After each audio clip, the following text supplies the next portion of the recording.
warahmatullahi wabarakatuh.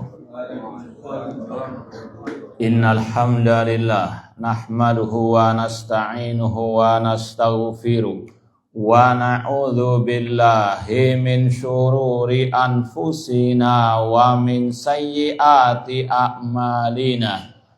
Man yahdihillahu fala mudhillalah wa man yudlil fala hadiyalah. Ashhadu an la ilaha illallah wahdahu la syarikalah wa ashhadu anna Muhammadan abduhu wa rasuluh. Ya ayyuhalladzina amanu taqullaha haqqa tuqatih wa la tamutunna illa wa antum muslimun.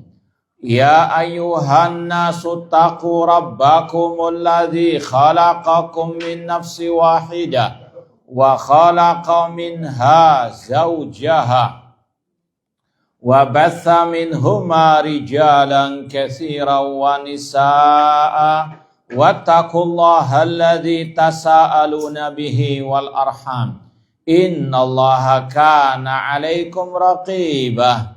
Ya ayyuhalladzina amanu taqullaha wa qulu qawlan sadida yuslih lakum a'malakum wa yaghfir lakum dhunubakum wa may yuti'illaha wa rasulahu faqad faza fawzan 'azima. Amma ba'd, fa inna asdaqal hadits kitabullah wa khairal hadi hadi Muhammadin sallallahu alaihi wasallam wa syarrul umuri muhdatsatuha wa kullu muhdatsatin bid'ah wa kullu bid'atin dhalalah wa kullu dhalalatin finnar. Ma'asal muslimin ikhwani fillah wa akhwati, bapak-bapak, ibu-ibu, saudara-saudari rahimani wa rahimakumullah. Alhamdulillah, segala puji bagi Allah Subhanahu wa taala yang mempertemukan kita kembali dalam kajian kitab Bahjatul Qulubil Abrar wa Qurratu Uyunil Akhyar fi Syarhi Jawamil Akhbar, atau syarah 99 hadis oleh Asy-Syaikh Al-Allamah Abdurrahman bin Nasir As-Sa'di rahimahullahu taala. Semoga Allah Subhanahu wa taala senantiasa menambahkan kepada kita ilmu yang bermanfaat dan al-amal as-saleh. Kaifa halukum? Sampai lupa tanya tadi. Ya, semoga Allah Subhanahu wa taala menganugerahkan kepada kita sehat wal afiat jasmani rohani fid dunya wal akhirah, dan semoga yang sakit segera disembuhkan oleh Allah Subhanahu wa taala. Baik, anak ganti pertanyaannya, sama juga. Hadis ini sudah pernah kita lewati. Pertanyaannya, siapa yang tahu nomor hadisnya dan lafadz hadisnya yang masih hafal? Ya, hadisnya sudah pernah kita lewati yang mirip dengan ini.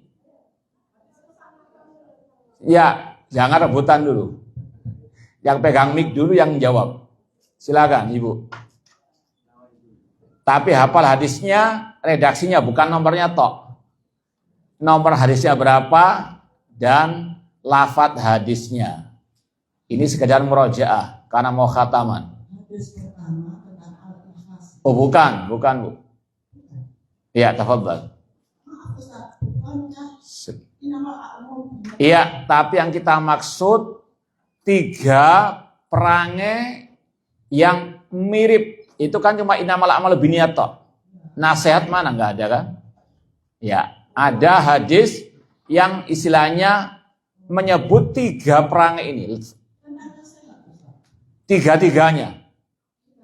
Ya, ada masalah nasihat kepada pemimpin, ada masalah tauhid.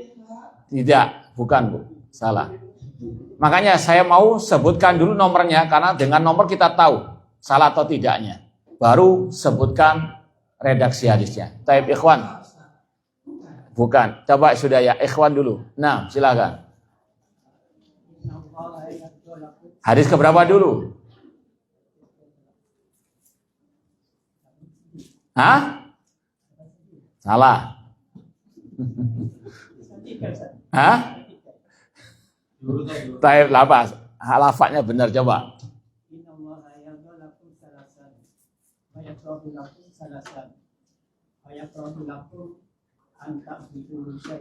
Salasan wa yakra lakum.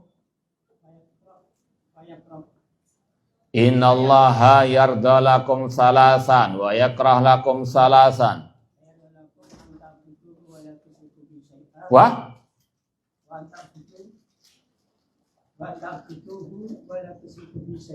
Iya.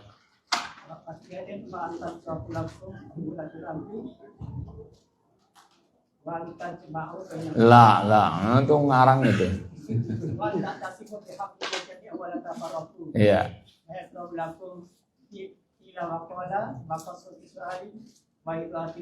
Baik, jazakallah khair, barakallahu fiik. Fadhalu. Afwan aja. Iya. Ya, hadis nomor 91. Baik, dilihat lagi hadisnya. Antum kasih keterangan itu. Hadis 97 sama dengan 91. Tiga-tiganya disebut di situ. Innallaha yardalakum salasan wa yakrah lakum salasan. Sesungguhnya Allah ridha 3 hal bagi kalian dan membenci 3 hal bagi kalian. Fayardalakum an ta'budu wa la tusyriku bi syai'an. Allah ridha kepada kalian untuk kalian beribadah kepada Allah dan tidak menyekutukannya dengan sesuatu apapun. Ini ikhlasuddin lillah, mengikhlaskan agama untuk Allah. Wa an ta'tasimu bihabla jami'an wa la tafarraqu, dan agar kalian berpegang teguh dengan tali Allah dan jangan berpecah belah. Sudah kita sampaikan, ini cuma 2 disebutkan. Yang ketiga apa? Wa antunasihu man wallahu amrakum, dan untuk kalian menasihati pemimpin kalian. Jelas? Hah? Jelas ya? Sama persis atau tidak? Ya. Maknanya sama, tapi lafadznya yang berbeda. Nah, baik, sekarang kita baca hadis yang syarahnya. An Anas ibni Malik radhiyallahu anhu qala, dari Anas bin Malik radhiyallahu anhu beliau berkata, qala Rasulullah sallallahu alaihi wasallam, Rasul SAW bersabda, salasun la yaghillu alaihinna qalbu muslimin. 3 hal, 3 perangai yang hati orang muslim tidak hasad iri kepadanya. Yang pertama, ikhlasul amali lillah, mengikhlaskan amal ibadah karena Allah, alias tadi beribadah kepada Allah tidak berbuat syirik. Wa munasahatu wulatil umur, menasehati pemimpin kaum muslimin. Waluzumu jamaatil muslimin, dan berpegang teguh dengan jamaah pemimpin kaum muslimin. Fa inna da'watahum tuhitu min waraihim, karena seruan mereka, dakwah mereka, doa mereka meliputi mereka dari belakang mereka. Hadis riwayat Imam Ahmad, Tirmidzi dan yang lainnya.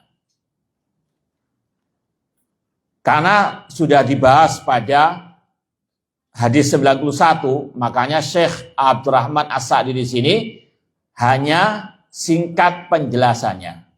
Ini yang kita isyaratkan tadi. Ya, karena sudah jelaskan dari awal hadis 91, maka di sini sarahnya pendek. Kita baca. Qala Asy-Syaikh Samsuddin Ibnu Qayyim rahimahullah, atau yang dikenal dengan Al-Imam Ibnu Qayyim rahimahullah berkata, ai la yabqa fil qalbi ghillun wa la yahmil al-ghill ma hadhihi as-salasa. Tidak ada rasa hasad, iri, dengki atau benci dalam hati seorang muslim dalam 3 perangai ini. Maksudnya, pembahasan masalah tauhid pembahasan masalah menasihati pemimpin atau berpegang teguh dengan Al-Quran dan Sunnah, itu hati orang muslim yang sejati atau muslimah yang sejati lapang dada, tidak ada kesempitan. Hati orang muslim muslimah yang sejati senang, suka, gembira, bahagia kalau mendengar tentang tauhid, tentang wajibnya mendengar dan taat kepada pemimpin kaum muslimin, menginginkan kebaikan bagi pemimpin kaum muslimin, dan juga tadi berpegang teguh dengan Al-Quran dan Sunnah Rasulullah SAW. Gak sempit hatinya. Contoh kata para ulama, banyak kaum muslimin, ini kalau misalnya khutbah Jumat, kalau anak tanya ke antum, kalau khotib berbicara masalah wajib kita sholat 5 waktu, puasa Ramadan, secara umum, hati manusia, kaum muslim yang mendengarkan khutbah seperti itu, lapang dada atau sempit? Hah? Lapang dada. Wah, luar biasa. Gak ada apa? Protes sama sekali. Ahlan wa sahlan, welcome. Ya. Tapi kalau sudah masalah wajib bagi kita mengesahkan Allah dalam ibadah, tidak boleh berbuat syirik, tidak boleh menyekutukan Allah dengan malaikat, dengan nabi, dengan wali yang telah mati. Secara umum ada nggak yang protes nanti? Ada yang tidak suka enggak? Ini benci wali ini. Wahabi ini. Kalau saya syirik-syirik. Paham tak? Betul tak? Ini wakil laisa lahu min dafi. Ya. Apalagi ditambah, ya. Kita wajib mendengar dan taat kepada pemimpin kaum muslimin. Tidak boleh demo, tidak boleh mendoakan dengan kejelekan, enggak boleh mencaci maki pemimpin. Secara umum yang mendengar apa? Ya kayak di Ruqyah. Kepanasan. Ini buzzernya pemerintah. Ini anteknya pemerintah. Ini yang dimaksud oleh Rasulullah SAW. Hati orang muslim yang sejati atau muslim yang sejati, kalau mendengar tauhid, ya, larangan berbuat syirik, wajibnya mendengar dan taat kepada pemimpin.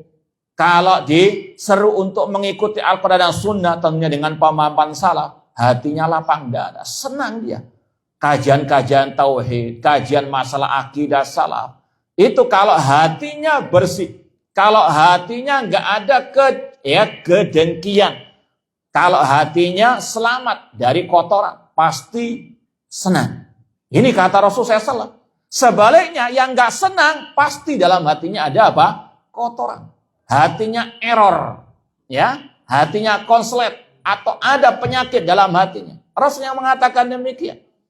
Ya, padahal kata para ulama, yang memerintah kita bertauhid siapa? Allah Ta'ala. Yang melarang kita berbuat syirik siapa? Allah dan Rasul.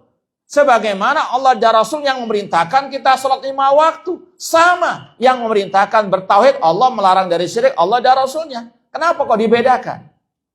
Ya, giliran masalah pembahasan sholat, wah, lapang dada semuanya. Tapi kenapa masalah tauhid dan syirik kok sempit dadanya? Padahal sama yang memerintahkan, Allah dan Rasulnya. Wa'budallaha wa la tusyriku bihi syai'an.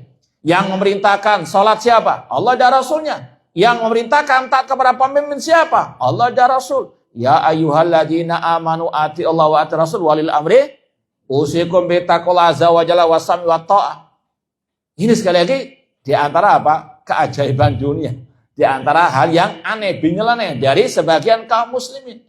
Bahkan dalam satu redaksi hadis, Rasul menggabungkan antara perintah salat dan perintah bertauhid, perintah mendengar dan taat kepada pemimpin kaum muslimin. Dalam hadis yang sahih, Rasul mengatakan, u'budu rabbakum. Beribadalah kepada Rabb kalian. Perintah untuk apa? Bertauhid. Wasallu khamsakum. Salatlah 5 waktu. Wasumu sahrakum. Puasalah di bulan Ramadan. Tauhid, salat, dan apa? Zakat. Kata Rasul, wa ati'u dza amrikum. Dan taatilah pemimpin kalian, tadkhulu jannata rabbikum. Kalian akan masuk ke surga Rabb kalian. Padahal sekali lagi sama, yang memerintahkan bertauhid, memerintahkan taat kepada pemimpin, memerintahkan salat puasa, sama Allah dan Rasulnya. Kenapa hati sebagian kaum muslimin kok membedakan? Ini sekali lagi ada error tadi, ya, ada penyakit, ada kotoran dalam hati mereka. Alhamdulillah, hari Sabtu kemarin ketika kita kajian live TV Roja, pas pembahasan yang satu ini Ana bawakan bukunya, risalah kecil, Aqidatu Ahlil Islam Fima Yajibul Imam. Akidah Ahlil Islam, akidah kaum muslimin, akidah seorang muslim yang sejati, akidah Ahlus Sunnah terhadap pemimpin kaum muslimin. Pas pembahasannya masalah menasihati pemimpin. Kita mau baca sedikit.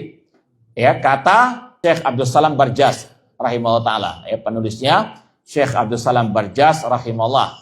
Dan ini memang kita kaji di TV Roja karena memang hari-hari seperti ini banyak dari kaum muslimin yang nggak paham masalah akidah yang satu ini. Apalagi yang mengaku juga Ahlus Sunnah. Kalau nggak paham, kebacut. Nah, apalagi yang menyimpang, apalagi yang sesat menyimpang dalam bab yang ini. Ikhwani fillah wa akhwati rahimani wa rahimakumullah. Ada ungkapan di sini dari Syekh Abdul Salam Barjas rahimahullah taala, salah satu masyayikh dakwah salafiyah di Riyadh yang sudah meninggal pada waktu itu. Kata Syekh, halaman 28 setelah membawakan hadis tadi, walida la tara hadil khaslata dzamima illa inda ahlil bid'ah wal ahwa. Adapun orang-orang yang tadi ada kesempitan, ada ketidaksukaan dengan pembahasan-pembahasan tentang pemimpin kaum muslimin, wajib mendengar dan taat kepada pemimpin dalam hal yang tidak bermaksiat, wajib menasihati dengan cara yang sesuai syariat. Kalau ada dalam hatinya kesempitan, tidak terima dengan pembahasan seperti itu, maka kata beliau, tidaklah yang tidak terima dengan pembahasan ini kecuali ahli bidah wa ahli al-ahwa. Masa sedikit-sedikit taat kepada pemimpin? Ini ciri ahli al-bidah. Ya, ini sekali lagi harus betul-betul kita paham. Makanya Syekh Abdurrahman As-Sa'di rahimahullah ta'ala, karena pentingnya pembahasan ini, mengulang hadis ini pembahasan ini dua kali. Karena pentingnya pembahasan yang satu ini. Intinya kata Imam Ibnu Qayyim rahimahullah, tidaklah hati yang selamat dari kotoran tadi, hati yang bersih, hati yang jernih, kecuali menerima 3 pembahasan yang ada dalam hadis tadi, masalah tauhid. Bahkan kalau kita ingat, pernah kita sampaikan di sini, Syekh Sulaiman Ar-Ruhaili hafizahullah taala, masyayikh dakwah salafiyah di Madinah, beliau mengatakan dalam salah satu kitab beliau, yaitu kitab Dirasah fil Manhaj, as-salafi yuhibbut tauhid, as-salafi yuhib an yudhkar at-tauhid. Salafi cinta tauhid. Salafi suka dibahas tentang tauhid. Bukan malah bubarkan kajian tauhid. Oh, ini terlalu keras. Keras saja masih banyak tidur kok. Masih banyak ngantuk. Kurang keras ini. Baik. Intinya ini, kalau ada orang yang hatinya alergi atau malas dengar kajian tauhid, ada error dalam hatinya, ada penyakit dalam hatinya. Ini Kang dikatakan Rasulullah SAW. Bukan tadi malah sebaliknya membenci tauhid, membenci kajian tauhid, atau nyinyiri kajian tauhid, membubarkan kajian tauhid. Ini sekali lagi bukan ciri orang muslim yang sejati, bukan ciri Ahlus Sunnah wal Jamaah. Kemudian kata Syekh, bal tanfi anhu ghillahu. 3 hal ini akan membersihkan, menjernihkan, menafikan ataupun menyingkirkan perasaan dengki, iri dan hasad. Wa tunaqihi minhu wa tukhriju minhu. Kalau ada 3 perangai ini, ikhlas dalam beribadah, kemudian menasihati pemimpin, kemudian yang ketiga berpegang teguh dengan Al-Quran dan Sunnah. Kalau ada 3 hal ini, pasti kotoran-kotoran hati akan jernih, hilang dan sirna. Fa innal qalba yaghillu ala syirki a'dhama ghillin. Kalau hati itu selamat dari kotoran, hati itu baik, maka pasti dia tidak suka dengan kesyirikan. Ya. Ini sekali lagi yang harus dijadikan sebagai pedoman. Makanya dalam Al-Quran dikatakan wailul lil musyrikin alladzina la yu'tuna zakata. Kecelakaan bagi orang-orang musyrikin, yaitu orang-orang yang tidak mentazkiyah, tidak membersihkan jiwa ataupun hatinya. Ya, kalau ada kesyirikan pasti hatinya jelek. Makanya nggak ada orang kafir, orang musyrik itu baik, nggak ada.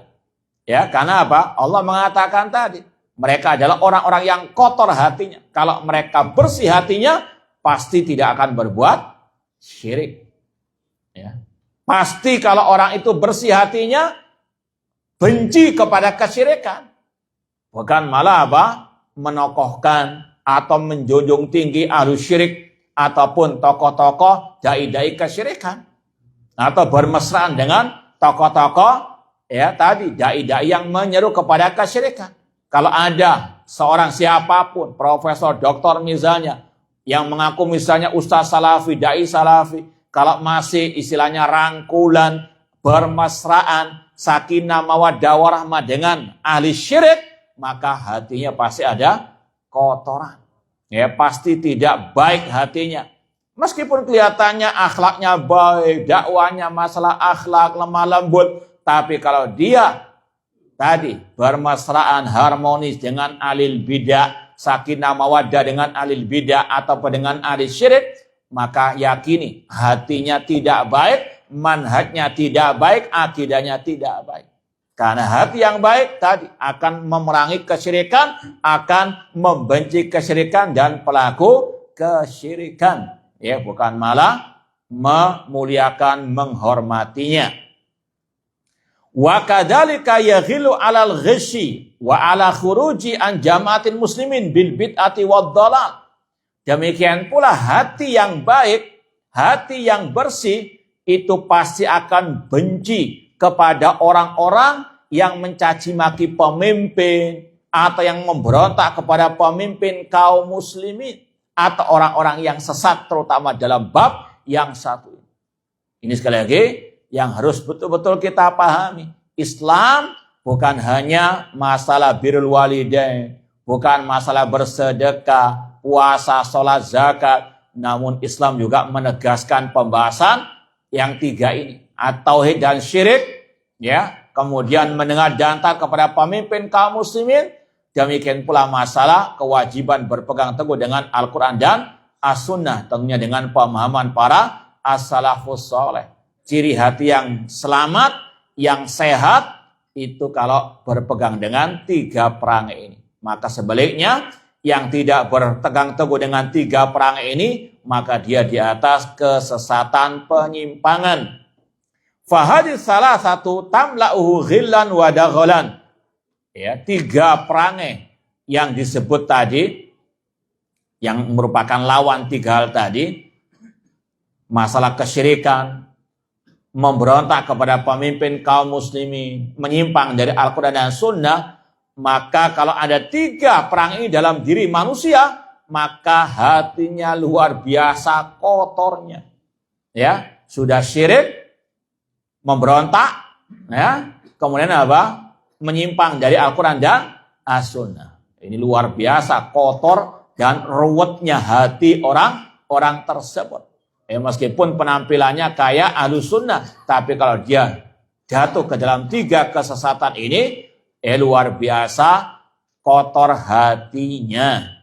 Wadawau hadal ghil wastikhraju akhlatihi bitajridil ikhlas wan nushi wa mutaba'atis sunnah. Maka cara mengobati penyakit hati, cara mengobati kotoran hati yang ada dalam diri manusia dengan tiga obat ini, yaitu dengan mengikhlaskan ibadah hanya kepada Allah. Belajar ilmu karena Allah, ya, bukan karena mendapatkan pujian ataupun kedudukan ataupun harta. ya, dan seterusnya. Demikian pula masalah doa semuanya lillahi ta'ala. Dan juga betul-betul menegakkan tauhid dalam dirinya, keluarganya, masyarakatnya. Betul-betul tauhid jadi pegangan yang selalu ada dalam dirinya. Kita juga hari Ahad kemarin ada kajian 6 prinsip ahlul athar, ya, yang kita nukil dari atau kita ringkas dari pembahasan kitab Situd Durar min Usuli Ahli Athar oleh Syekh Abdul Malik Ramadhani Al-Jazairi hafizahullah ta'ala. Di antara 6 prinsip ahlul hadis, ahlus sunnah, ahlul athar, yaitu menegakkan at-tauhid, ikhlasuddin lillah, mengikhlaskan agama hanya untuk Allah Ta'ala. Prinsip ahlus sunnah tadi, ya, memprioritaskan tentang tauhid, ya, hanya tauhid yang dijadikan, ya, prioritas utamanya, bukan yang lain. Sekali lagi, ini yang harus dipahami, apalagi oleh yang mengaku ahlus sunnah, ahlul hadis. Prioritas utamanya at-tauhid dan at-tauhid dalam belajar ilmu, agama, dalam beramal, dalam berdakwah yang diutamakan at-tauhid, tauhid, dan memerangi kesyirikan, bukan yang lain. Kemudian kata beliau, wa nushi wa muta'abati sunnah, resep atau obat menghilangkan penyakit dalam hati dengan bertauhid, dengan menasihati pemimpin kaum muslimin, dan mengikuti sunnah Rasulullah SAW. Taib sekedar tombongan tuh. Tadi sudah kita isyaratkan, kajian ini, masalah menasihati pemimpin khususnya, sudah kita sampaikan di kajian Live Roja. Ada nggak yang dari antara antum mendengar kajian itu dan sebutkan apa makna nasihat, atau ada berapa makna nasihat kepada pemimpin kaum muslimin? Pertama pertanyaannya, siapa yang mendengar kajian kita waktu Live Roja, dan apa makna atau ada berapa makna menasihati pemimpin? Bismillah. Tidak ada. Tidak ada yang jawab, ha? Nah, ada, apa jawabnya? Kurang keras. Ya coba anak diskon saja. Ada berapa makna menasihati pemimpin? Itu saja sudah. Ada berapa? Angkanya sebutkan, dan sebutkan apa makna dari dua itu. Ada yang tahu?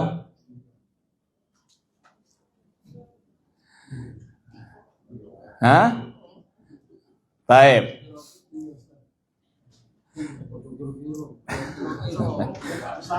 Jangan meramal. Baik. Ana jawab, boleh.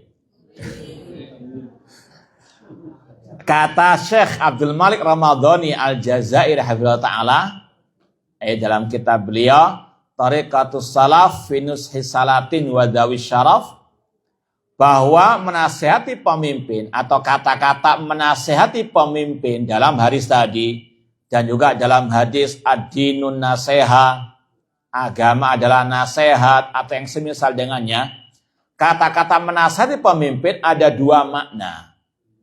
Makna yang umum dan makna yang khusus. Sekali lagi anak ulangi, kata-kata menasehati pemimpin dalam hadis ini dan juga hadis yang masyhur yang sudah kita lewati dalam Arba'in An-Nawawiyah, ad-dinun nasiha, ya, nasihat a'immatil muslimin, ada dua maknanya. Nasihat yang apa? Umum dan yang khusus. Adapun yang umum nanti antum lihat lagi dalam buku antum Arba'in Nawawiyah. Ya. Itu kalau mau dibahas bisa satu sesi kajian khusus. Tapi ringkasnya ini mau kita nukilkan saja dari buku yang kita kaji di Roja ini. Yaitu dari ungkapan Imam Ibn Rajab Al-Hambali. Ini juga sama yang sudah kita isyaratkan dulu. Ya, beliau punya Syarah Arba'in An-Nawawiyah, bahkan plus tambahannya 8 hadis, jadi genap 50 hadis. Kitab Jami'ul wal Hikam. Ketika mensyarah hadis Ad-Dinun Nasiha, beliau mengatakan menasihati pemimpin maknanya hubbu salahihim, mencintai kebaikan untuk mereka. Wa rushdihim, mencintai mereka mendapatkan petunjuk. Wa adlihim, mencintai keadilan ya bagi mereka. Wa hubbu istima'il ummati alaihim, mencintai persatuan umat di bawah kepemimpinan mereka. Wa karahatu iftiraqil ummati alaihim, dan membenci, tidak suka kalau umat berpecah belah dalam menyikapi pemimpin. Kemudian wa tadayyun bi ta'ati fi ta'atil azza wa jalla, mentaati pemimpin kaum muslimin dengan niat taat kepada Allah. Ini kurang lebih sama dengan yang kita sampaikan pembahasan 10 akidah Ahlussunnah tentang pemimpin, membayat mereka, memuliakan mereka, mendengar dan taat, bersabar dan seterusnya. Ini makna nasihat kepada pemimpin secara apa? Umum. Adapun makna secara khusus, yaitu yang kita pahami bersama, makna nasihat adalah memberikan apa? Masukan, memberikan apa? Pengarahan, petunjuk. Dan itu sudah digariskan caranya oleh Al-Quran dan Sunnah, yaitu dengan lemah lembut dan apa? Secara rahasia. Baik. Jadi ini yang harus ditekankan kembali di sini. Menasihati pemimpin kaum muslimin ada 2 maknanya secara umum, yaitu tadi. Ya, itu kalau mau dibahas lagi panjang lebar, cuma poin intinya seperti yang kita sampaikan dalam pembahasan 10 akidah Ahlussunnah terhadap pemimpin. Membaiat mereka, menghormati mereka, tidak mencaci mereka, kemudian bersabar atas kedzaliman mereka, mendengar dan taat dalam hal yang tidak bermaksiat, menasihati pemimpin ini yang khusus tadi. Dengan cara rahasia dan lemah lembut, mendoakan mereka dengan kebaikan, tidak mendoakan mereka dengan kejelekan, menjalankan sebagian ibadah di belakang pemimpin kaum muslimin, dan tidak memberontak kepada pemimpin kaum muslimin. Itu di antara makna nasihat secara apa? Umum. Adapun nasihat secara khusus yaitu tadi, memberikan masukan atau memberikan pengarahan atau menyeru kepada yang ma'ruf, melarang dari yang mungkar, tapi dengan cara yang apa? Rahasia, 4 mata, berduaan, sembunyi-sembunyi, tidak di hadapan orang banyak, dan dengan ucapan yang lemah lembut. Ya, kalau mau lebih terperinci lagi, insya Allah bulan depan simak kajian kita juga di TV Roja. Nah, biidznillah ta'ala. Masih bersambung kajian itu. Tapi kita lanjutkan. Kata Syekh Abdurrahman As-Sa'di di akhir hadis ini. Ai faman akhlasa a'malahu kullaha lillah. Barang siapa yang mengikhlaskan amalnya semuanya karena Allah. Wa nasaha fi umurihi kulliyal ibadillah. Dan dia menasehati semuanya untuk ibadah Allah, hamba-hamba Allah dengan ikhlas. Walazimal jama'ah wa adamil ikhtilaf, dan berpegang teguh dengan jamaah pemimpin kaum muslimin, alias tidak memberontak kepada mereka. Maka sara qalbu safiyan naqiyan, hatinya pasti jernih, bersih, sara lillahi waliyan, dan dia menjadi wali Allah. Ya, makanya sudah kita sampaikan, nggak mungkin ahlul bid'ah itu jadi wali Allah. Kenapa? Yang pertama, dari ahlul bid'ah banyak berbuat syirik. Ahlul bid'ah nggak berpegang teguh dengan Al-Quran dan Sunnah. Ditambah lagi sebagian mereka memberontak kepada pemimpin kaum muslimin. Ya, sekali lagi nggak mungkin ahlul bid'ah menjadi wali Allah. Wali Allah syaratnya harus ahlus sunnah yang berpegang teguh dengan tauhid dan apa? As-sunnah. Wa man kana bi khilafi dzalik imtala qalbuhu min kulli afatin wa syarr. Barang siapa yang tidak bertauhid, tidak mendengar dan taat kepada pemimpin kaum muslimin dan tidak berpegang teguh dengan sunnah Rasul, maka hatinya penuh dengan kejelekan, dengan kotoran tadi, error ataupun rusak ataupun sesat. Nah, wallahu taala a'lam. Baik, ini syarah hadis ke-97 tadi sudah kita sampaikan, pendek ya, tidak panjang seperti sebagian syarah-syarah yang lain, karena memang ini sudah disampaikan pada syarah hadis ke-91. Silakan dimurojaah lagi. Baik, lanjut apa cukup? Apa tutup? Hah? Masya Allah. Masih semangat ya? Baik. Baru separuh perjalanan ini. Kita lanjutkan al-hadis as-samin wa tis'un. Ya, kita selesaikan insyaallah hadis 98 biar Selasa depan kita khataman insyaallah. Ya, setuju? Al-hadis as-samin wa tis'un. Hadis ke-98. An Abdullah ibni Umar radhiyallahu taala anhuma qala. Dari Abdullah bin Umar radhiyallahu anhuma beliau berkata, qala Rasulullah sallallahu alaihi wasallam, Rasul SAW bersabda, innaman nas kal ibilil mi'ah. Manusia itu secara umum perumpamaannya seperti unta yang banyak jumlahnya. Ada 100 misalnya. La takadu tajidu fiha rahilatan. Hampir-hampir engkau tidak mendapati dari 100 unta itu yang layak dijadikan tunggangan yang baik. Ya. Sekali lagi, hadisnya kita ulang terjemahannya.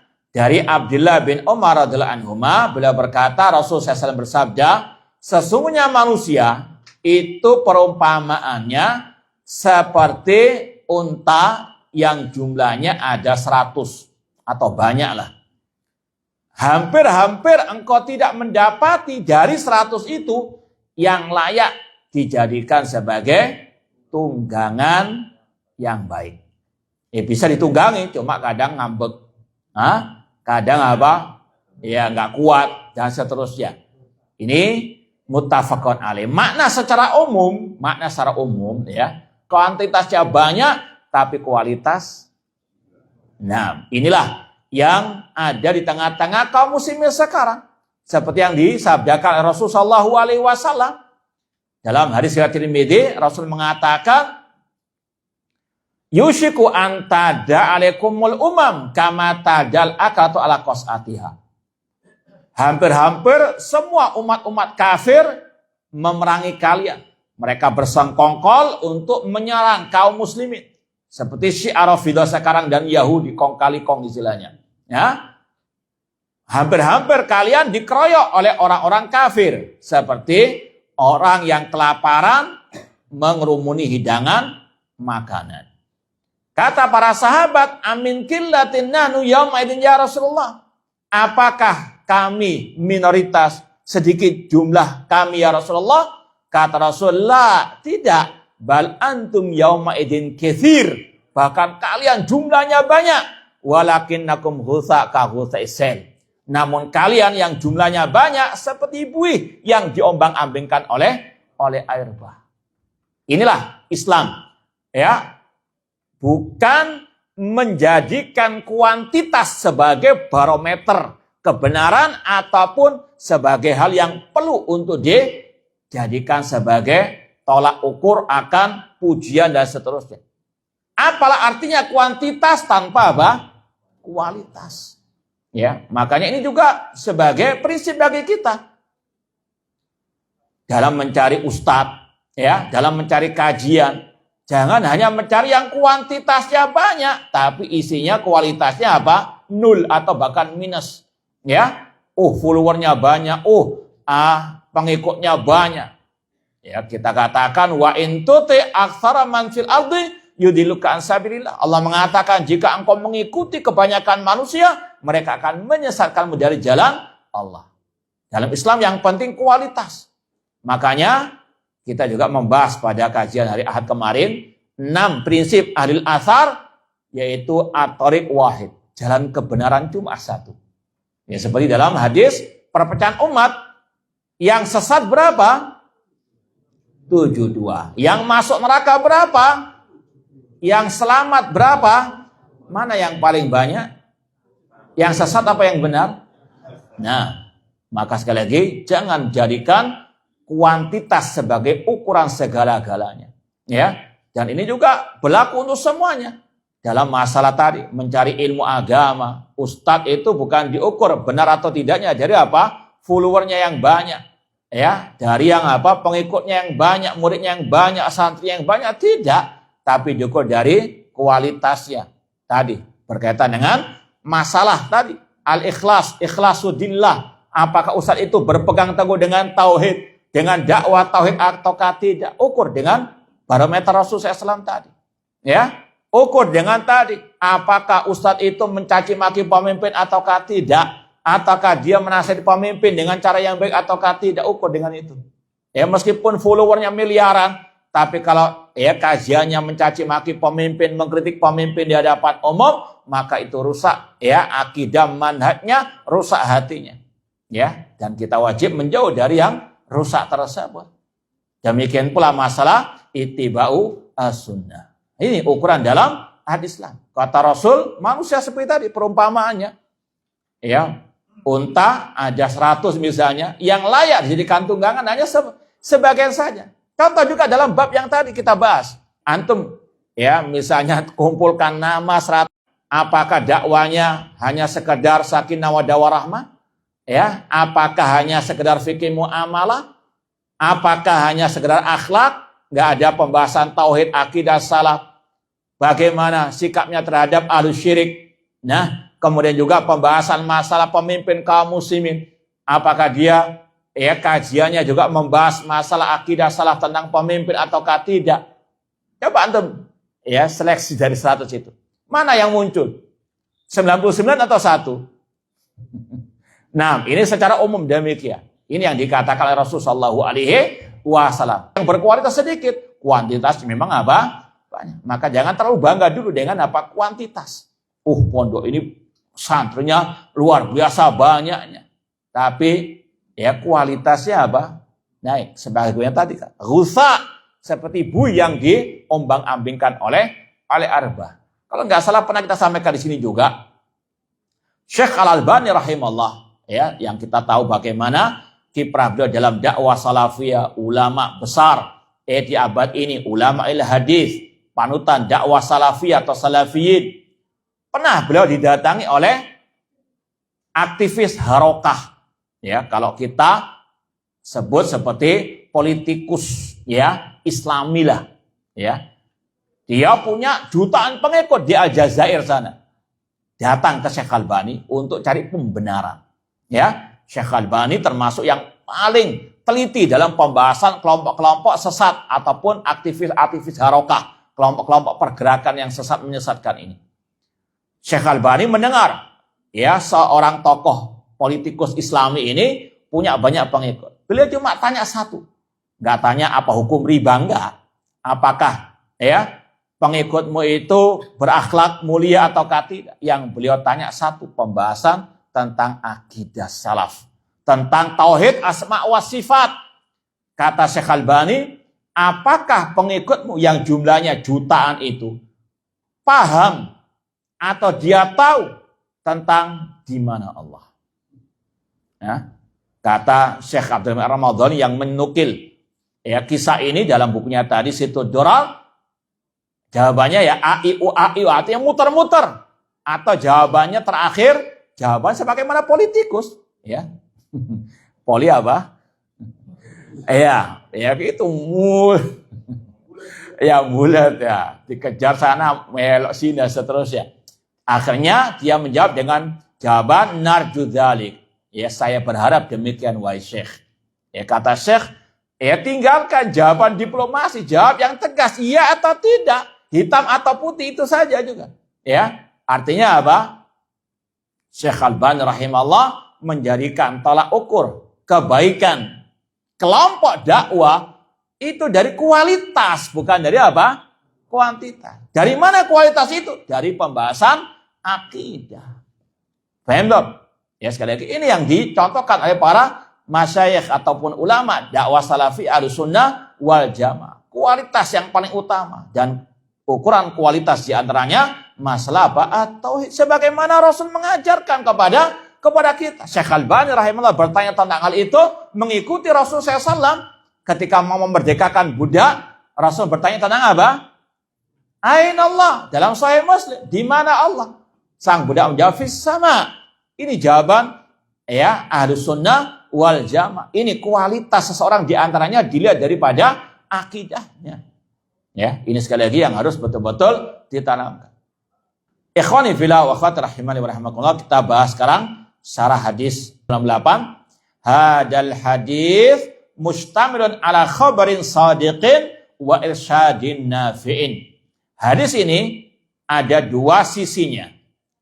Sisi yang pertama berkaitan dengan kabar berita dari Rasul. Ya. Bahwasanya Rasul memberitahukan tentang fakta yang ada di lapangan. Fakta yang ada di lapangan, kualitas manusia itu jauh dari yang baik meskipun kuantitasnya banyak, jumlahnya banyak namun kualitasnya rendah. Ya, itu kabar fakta yang ada yang Rasul kabarkan. Dan Rasul mengabarkan hal itu tentunya dari wahyu Allah Subhanahu wa taala. Namun dari sisi yang lain di situ ada irsyadun nafi'un, ada petunjuk, arahan, ada perintah dari Rasulullah SAW agar menjaga kualitas, agar mengedepankan kualitas, agar manusia itu tidak terlalu tertipu, terkecoh, ya, terlena dengan kuantitas. Ya, harus apa? Perbaiki kualitas. Ya, ini yang harus betul-betul dipahami. Amal khabar, adapun dari sisi yang pertama tentang kabar berita dari Rasul tadi, fa innahu sallallahu alaihi wasallam akhbar anna naqsa syamilun li aktsarin nas.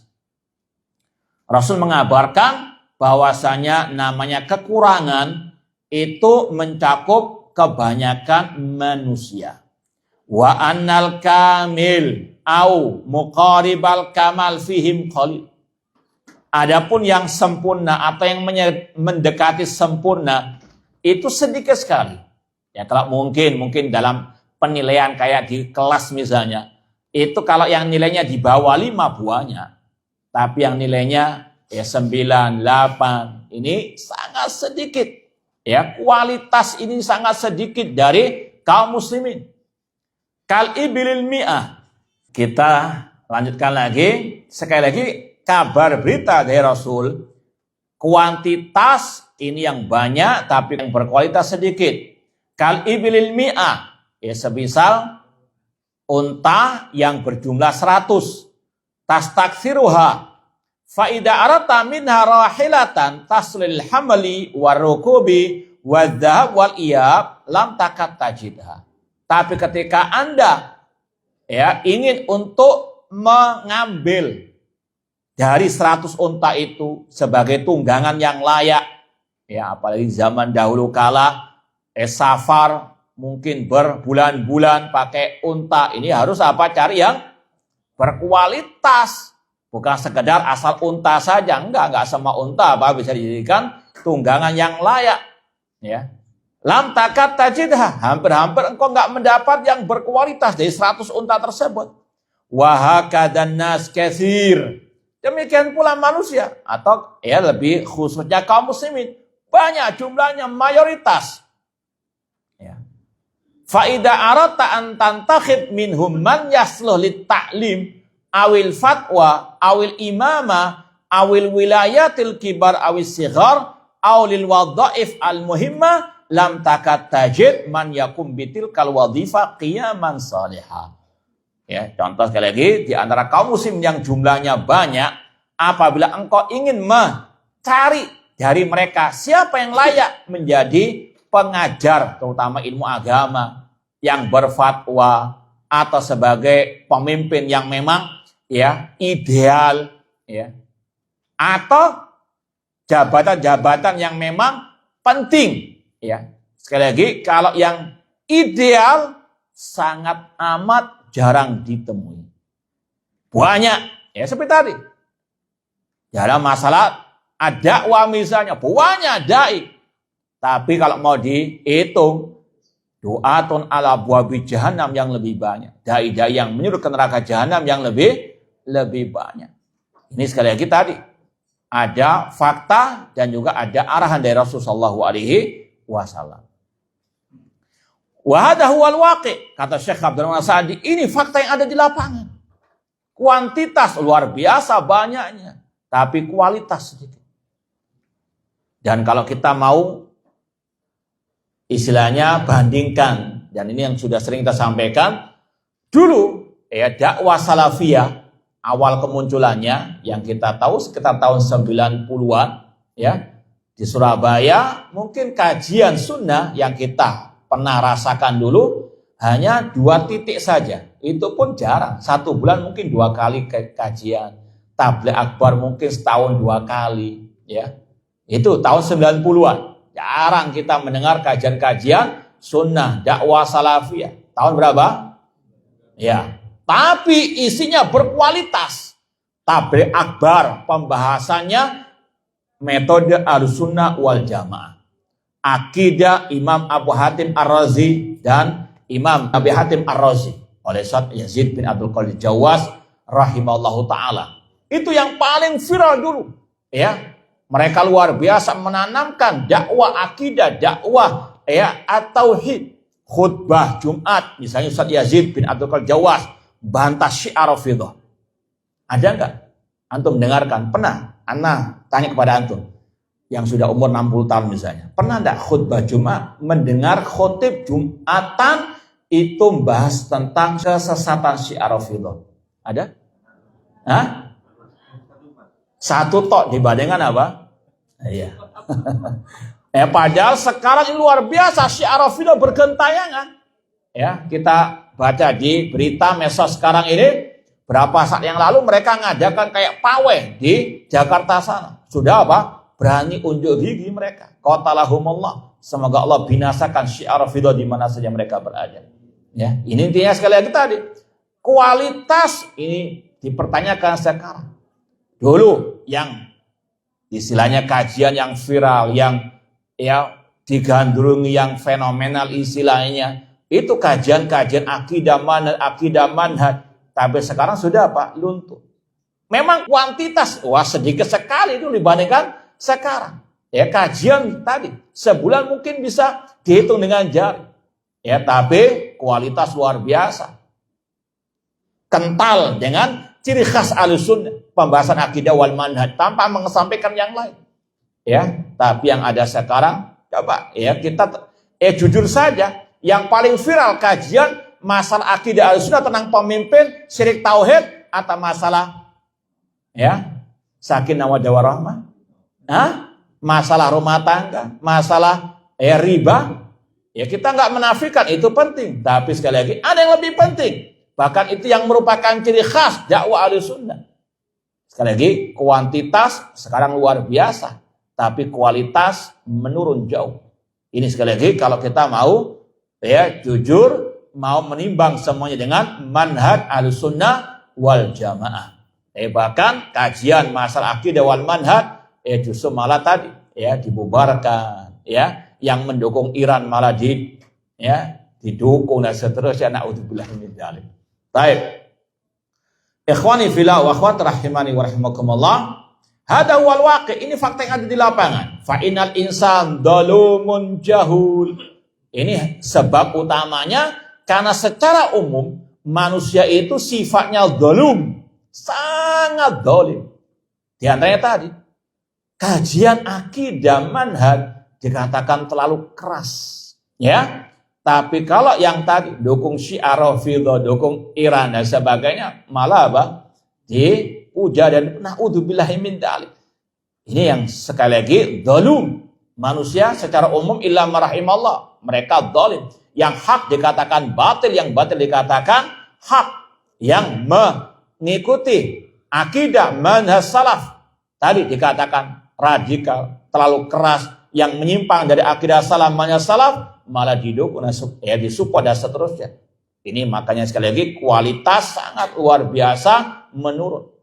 Dan di antara sifat manusia, tabiat manusia secara umum jahil, ya. Seperti tadi, ya, contoh tadi. Sekarang ini, ya, Syiah Rafidhah Iran luar biasa, punya apa? Ya, panggung di tengah-tengah kaum muslimin. Kenapa? Karena kejahilan. Mereka nggak paham bagaimana kekafiran, kesyirikan, kemunafikan Syiah Rafidhah. Kalau mau kulaan syirik, kufur, nifak, sesat, bid'ah ada di Syiah Rafidhah. Dan sudah sering kita sampaikan bukti-buktinya dari kitab-kitab mereka. Yang membantai kaum muslimin di Suriah beberapa tahun yang lalu adalah kelompok Syiah Rafidhah dan Syiah Nusairiyah. Ini karena manusia banyak yang jahil, banyak yang mendukung mereka. Naudzubillah min dzalik. Ya, bakal yang lebih parah lagi kalau ada yang ngaku dai sunnah dukung mereka. Ada nggak? Ada. Sempat diposting kok. Nah, dukungannya cuma dihapus. Nah, karena apa? Jahil. Ya, sudah tahu bagaimana kufurnya Syiah Rafidhah, kok malah apa masih disupport. Naudzubillah. Wal dzulmu wal jahlu sababul naqais. Kedzaliman, kejahilan ini sebab orang itu jauh kualitasnya dari yang sebenarnya. Wahya mani'atun al kamal wa takmil. Kejahilan, kedzaliman ini yang mencegah orang meraih tingkat kesempurnaan atau kualitas yang terbaik. Ini dari sisi yang pertama, hadis tadi menjelaskan bagaimana fakta yang ada di lapangan. Ini bukan zaman Nabi saja, ya, sekali lagi sampai hari kiamat demikian. Kuantitas banyak, kualitas sedikit. Wa amal irsyad, namun dari sisi yang kedua, di dalam hadis ini juga ada arahan petunjuk dari Rasulullah SAW. Fa inna madmuna hadal khabar irsyadun minhu sallam ila anna yanbaghi lima jamil ummah an yas'au wa yajtahidu fi ta'hilir rijal alladzina yaslihun lil qiyam bil muhimmat. Namun dalam hadis ini ada petunjuk arahan perintah dari Rasulullah SAW, ya, agar umat atau sebagian umat Islam bersungguh-sungguh untuk mencetak generasi yang layak, ya, memikul tugas-tugas yang mulia seperti tadi. Berdakwah kepada tauhid, berdakwah kepada akidah salaf, untuk mereka menjunjung tinggi kedudukan pemimpin kaum muslimin dalam arti tadi menasihati pemimpin, ya, sesuai dengan arahan para ulama. Ya, bukan malah sebaliknya mengajarkan generasi muda untuk mencaci maki pemimpin, menjadi provokator, menanamkan kebencian kepada pemimpin. Bukan, malah sebaliknya. Harus umat dicerdaskan dengan tauhid, akidah salaf. Wa qad arsadallahu ila hadzal ma'na fi qaulihi, dan ini telah Allah sebutkan dalam firman-Nya, falaula nafara min kulli firqatin minhum ta'ifatun liyatafaqqahu fid din wa liyundiru qaumam idza rajau ilaihim. Falaula nafara min kulli firqah, ya, seandainya ada sebagian dari kelompok dari kaum muslimin yang belajar ilmu agama dan untuk mereka memberi peringatan kepada kaum mereka apabila mereka kembali kepada kaum mereka. Artinya jangan semua umat pergi berjihad, harus ada yang belajar ilmu agama. Untuk apa? Berdakwah. Harus ada tadi, dicetak generasi umat Islam untuk menjadi duat, dai-dai yang hak, dai-dai yang tadi di atas tauhid yang benar, ittiba'us sunnah, mendengar dantar kepada pemimpin kaum muslimin, ya. Dan ini yang selayaknya jadi bahan renungan, terutama bagi pengampu pondok-pondok pesantren yang ngaku Ahlussunnah. Ya, karena terkadang sebagian mereka terlena dengan jumlah yang banyak, namun kualitasnya luar biasa menurun. Pernah ada sebagian orang atau sebagian lulusan pondok datang kepada saya minta rekomendasi, kan syarat daftar di UIM, Universitas Islam Madinah, harus ada rekomendasi dari ustadz atau dari yang lulusan sana. Ya, ada seorang yang datang ke saya minta rekomendasi. Sebelum saya kasih, saya tes. Ya, sebutkan beberapa kesalahan kelompok Ikhwanul Muslimin. Karena saya tahu dulu pondok itu kental dengan pembahasan yang satu ini. Ya, karena ini kelompok yang memang menyebar di dunia sampai di negeri kita. Sudah masyhur lah. Kalau dalam dakwah salafiyah, apalagi lulusan pondok yang sudah mungkin lebih dari 5 tahun mondok, ya, nggak tahu masalah ini, ya tanda tanya besar. Karena tadi awal-awal dakwah salafiyah pondok-pondok pesantren sunnah, hampir alumni-alumninya paham masalah yang satu ini. Dan pondok yang anak ini dulu belajar kental dengan hal itu. Kita tanya, sebutkan beberapa kesalahan. Kita nggak mau 10, 11, 12 sampai 20, enggak. Kalau dia sebut 3 saja, ya, Anda kasih nilai 100 sudah. Dia hanya menjawab, nggak tahu saya Ustaz. Dalam hati anak, naudzubillah min dzalik. Ini miris sebetulnya. Ya, lulusan pondok. Ya kan banyak juga yang lulus pondok itu langsung jadi dai. Nggak tahu kesalahan ikhwan muslim fatal akibatnya nanti. Ya, bisa terseret dalam syubhat mereka. Ya, karena sekali lagi kita tanya hal itu karena kita dulu tahu pondok itu terkenal, ya, lulusannya paham masalah manhaj akidah seperti ya ini, diantaranya membantah kelompok Ikhwanul Muslimin. Ya, nggak bisa sama sekali, nggak pernah mendengar sama sekali. Ya, artinya apa yang diajarkan di pondoknya mungkin hanya masalah fikih, masalah ya sakinah mawaddah warahmah tadi. Ya, meskipun ya terakhir kita kasih yang kita kasih juga. Jangan kita tetap menasehati dia. Intinya ini, ya, bahwasanya jangan tertipu dengan banyaknya santri, dengan banyaknya pendaftar, namun kualitasnya jauh ya daripada ya tadi kualitas dakwah salafiyah dari ya istilahnya manhaj salaf yang sebenarnya. Nah, ikhwani fillah wa akhwati rahimani wa rahimakumullah, fa'amara bil jihad wa an yakuma bi ta'ifatan kafiyah wa an yatasadda lil ilmi ta'ifatun ukhra. Ya, Islam memerintahkan sebagian untuk berjihad, berperang melawan orang kafir, ya tentunya dengan syarat-syarat yang sudah pernah kita sampaikan, dan Islam juga memerintahkan agar ada sebagian umat Islam yang belajar. Karena kalau sudah nanti berjihad tapi nggak ada yang paham ilmu agama, fatal akibatnya seperti teroris nanti. Ya harus paham ilmu agama, terutama tentang akidah salaf. Liwa'ayyin haula wa haula wa haula wa haula. Islam memerintahkan sebagian pergi berjihad berperang, sebagian ya belajar ilmu agama. Dan inilah 2 kunci kemenangan Islam. Kata para ulama di antaranya Syekh Muhammad bin Shalih Al-Utsaimin, la yaqumuddin illa bi amrayn. Islam tidak akan tegak kecuali dengan 2 hal. Bil ilmi wal bayan, dengan ilmu dan keterangan. Yang kedua, bisayfi wasinan. Islam tegak dengan pedang dan senjata. Ini 2, sekali lagi, pilar kemenangan umat Islam. Dan kata beliau dan juga ulama yang lain seperti Muqayyim, wal ilmu muqaddam ala saif. Dan ilmu lebih didahulukan dibandingkan pedang. Karena bagaimana mungkin orang itu bisa berjihad tanpa ilmu. Akhirnya seperti teroris, nggak tahu siapa lawan, siapa kawan, siapa musuh yang boleh dibunuh atau yang tidak. Makanya kita juga membahas yang hari Ahad kemarin kajian 6 prinsip ahlul al-asar, di antaranya nelusudad bil ilmi, meraih kemuliaan dengan ilmu. Meraih kemuliaan dengan ilmu. Atau kita mau tes, ada nggak yang hafal 6 prinsip al-athar itu? Ringkas saja, tanpa salah. Itu ada dalam kitab tadi, Situdran min Usul Ahli Athar.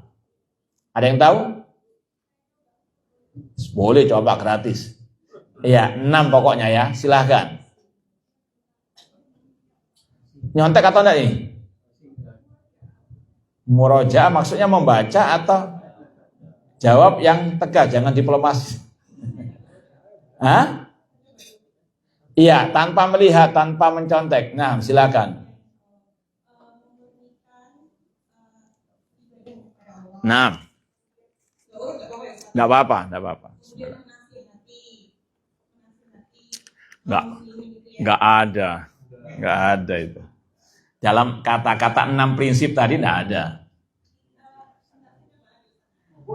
Ini yang kita maksud 6 prinsip al-athar yang tercantum dalam kitabnya Syekh Abdul Malik Ramadhani. Kalau pernah mendengar kajiannya, membaca kitabnya, ya insya Allah bisa. Kalau enggak, jangan. Coba-coba yang nyerempet dikit enggak apa-apa, tapi kalau ya silakan.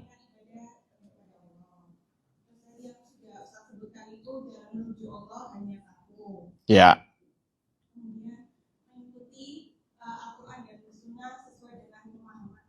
Nah, sahih.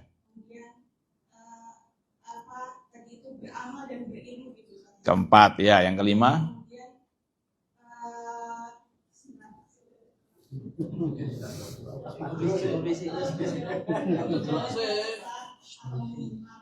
Apa-apa? Membantah. Ya, yang kelima, yang keenam.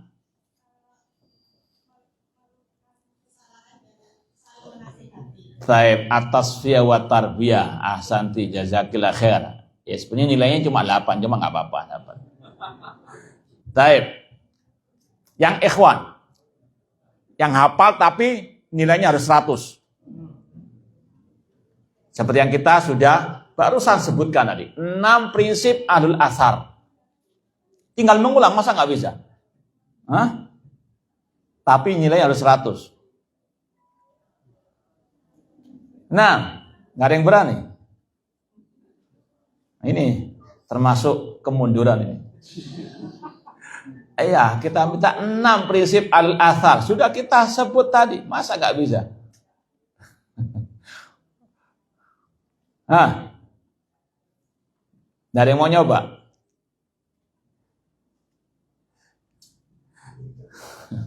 Taib, silakan ditulis. Yang pertama, 6 prinsip ahlul athar. Judulnya 6 prinsip ahlul athar. 6 prinsip ahlul athar. Sudah?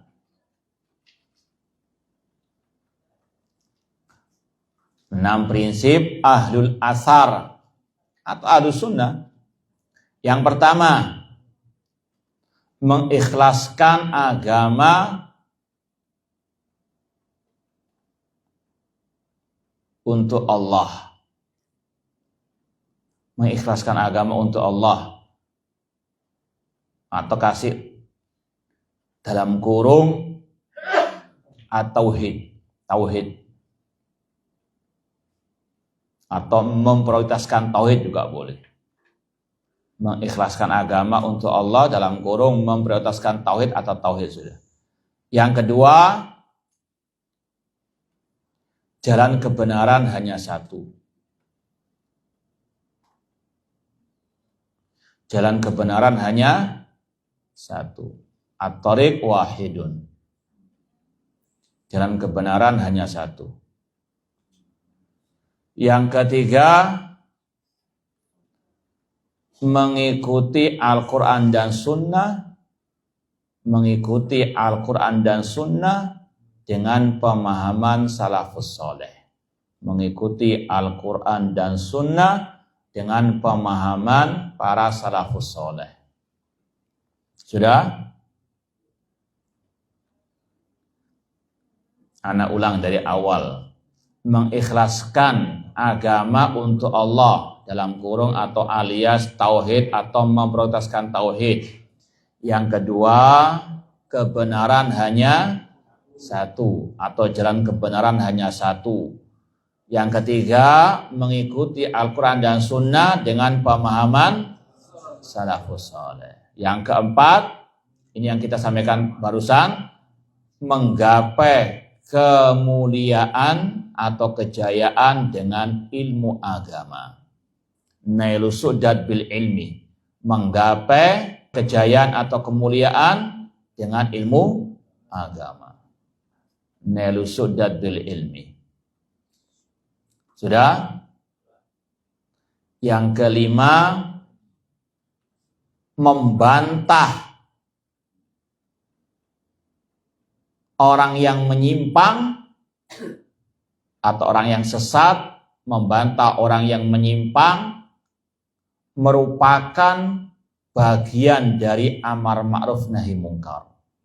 Membantah orang yang menyimpang atau yang sesat merupakan bagian dari amar ma'ruf nahi mungkar. Sudah? Yang keenam, at-tasfiyah wa tarbiyah. Ini kalau mau disyarah ya sampai 6 subuh lagi. Yang 6, tasfiyah wa tarbiyah. Apa itu tasfiyah?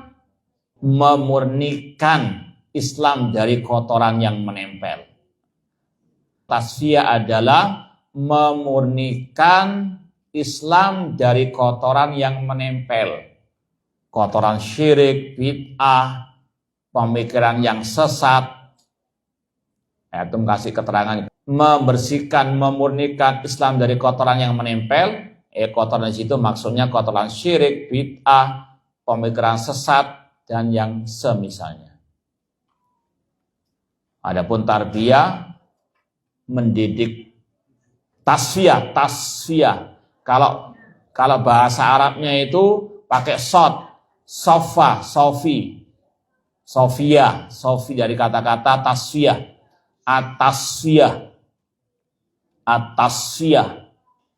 At-tasfiyah artinya memurnikan Islam dari kotoran yang menempel, kotoran syirik, bid'ah dan seterusnya. Adapun at-tarbiyah maknanya mendidik umat Islam di atas Al-Quran dan Sunnah. Adapun at-tarbiyah artinya mendidik umat Islam di atas Al-Quran dan Sunnah. Baik, kita lanjutkan sedikit lagi ucapan Syekh Abdurrahman As-Sa'di. Wa amara ta'ala bil wilayat wa tauliya amara biha wa bima la tatimu ila bihi minasyuruti wal mukammilat.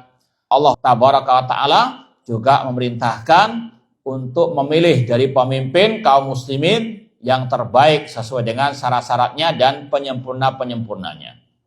Fal wadhaif ad-diniyah wa dunyawiyah wal a'mal al-kulliyah la budda linnasi minha. Intinya kaum muslimin harus menyiapkan generasi yang bisa tadi menegakkan agama Allah lewat ilmu, lewat jihad ya. Tadi namun ilmu lebih diutamakan daripada jihad ya.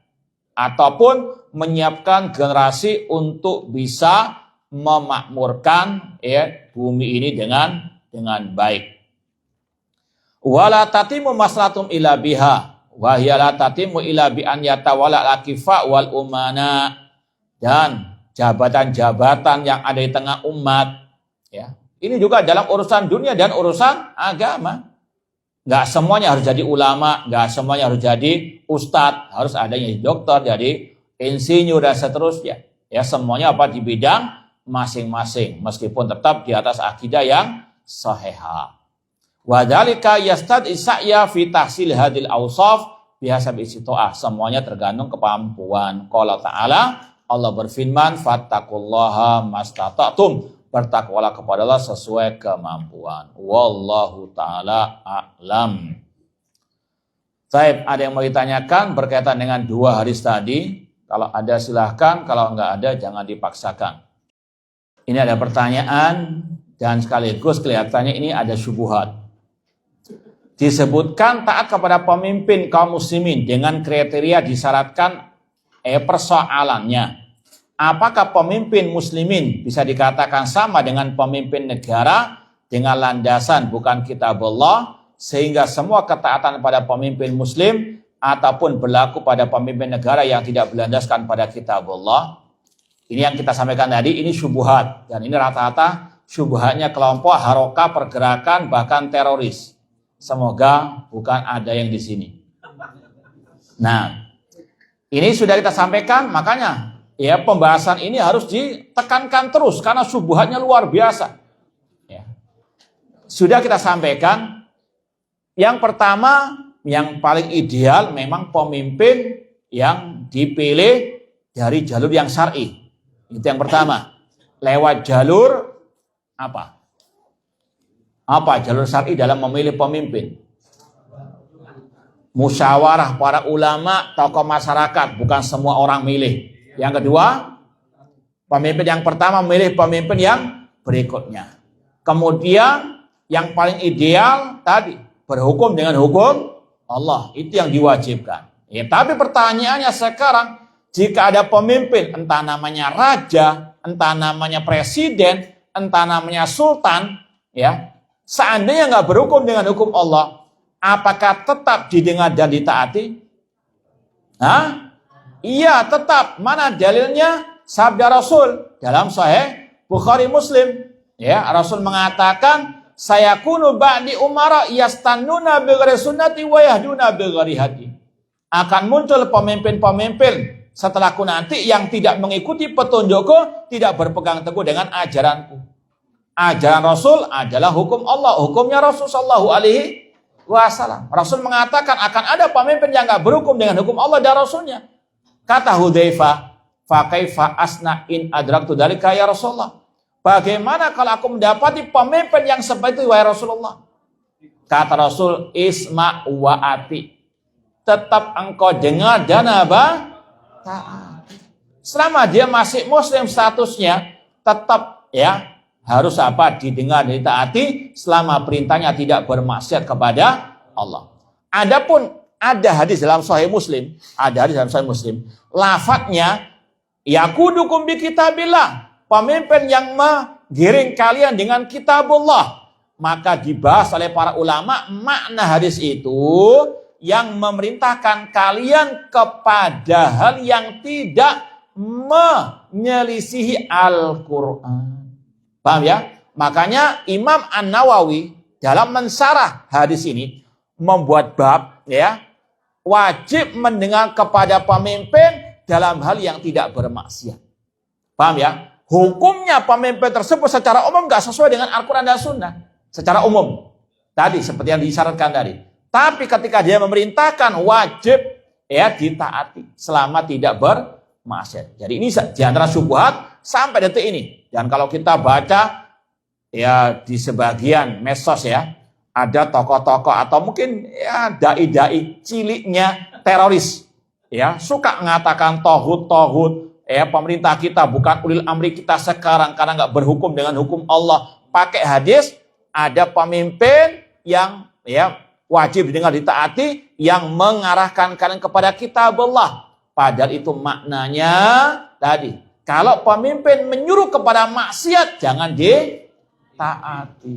Dan ini alhamdulillah sudah kita bahas juga dalam kajian tadi ya di TV Roja, pembahasan masalah mendengar dan antar kepada pemimpin, kita sempat bantah sebagai syubhat-syubhat mereka. Maka tolong yang punya pertanyaan ini, nah didengarkan lagi biar nggak kena syubhat, karena syubhat khotofah, ya cepat menarik. Kalau dibiarkan nanti jadi teroris. Naudzubillah. Bagaimana cara menerima takdir buruk dan cara berbaik sangka kepada Allah saja, ikhlas itu berat. Ya ini butuh tadi al-ilmu juga. Ya, pelajari dulu apa makna iman kepada takdir. Kemudian ya kita harus meyakini musibah yang menimpa kita itu sedikit dibandingkan nikmat yang Allah berikan. Ini yang ya salah satu kiat untuk kita bisa tetap bersyukur meskipun ada musibah. Coba bayangkan, antum dikasih sakit gigi, ya satu anggota tubuh kita sakit, ngeluhnya luar biasa. Padahal berapa ratus anggota tubuh kita yang masih ada, ya misalnya usaha nggak lancar, bangkrut, tapi kita masih bisa makan sehari-hari, nikmat yang luar biasa. Ya, anaknya sehat walafiat, alhamdulillah. Ya, pendidikannya terjamin dan seterusnya.